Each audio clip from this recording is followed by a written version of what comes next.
Today, we're breaking down the basics of technical analysis for stock trading. Okay, first things first. You have to approach this with a totally fresh, open mind. Think of this as the alphabet of the market.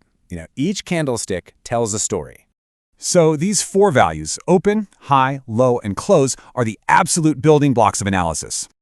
It's pretty simple. Green means buyers won that round. Red means sellers took control. All right, so now for the grammar. Dow theory helps us read how these candles form sentences, or trends. Basically, the market is always moving in one of these three directions. That's it. An uptrend is just a series of higher highs and higher lows. It shows sustained buying pressure. And a downtrend? Well, that's just the opposite. A series of lower highs and lower lows. Now this part is crucial. A pattern's meaning totally depends on where it appears in the trend. So, see a hammer candle at the bottom of a downtrend? That is a classic bullish sign. On the flip side, a shooting star at a high point suggests a potential drop is coming.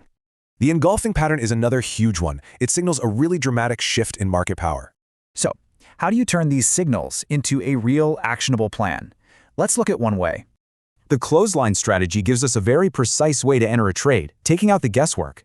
Using the higher of the two closing prices basically forces you to wait for confirmation from the bulls. And here's a simple rule. If price doesn't hit your entry within 3 days, just cancel it. Your stop loss goes at the absolute low of that signal candle. This is all about risk management.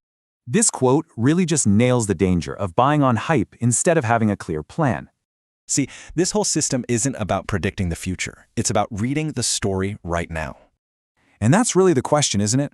Are you trading what you see or just what you hope for?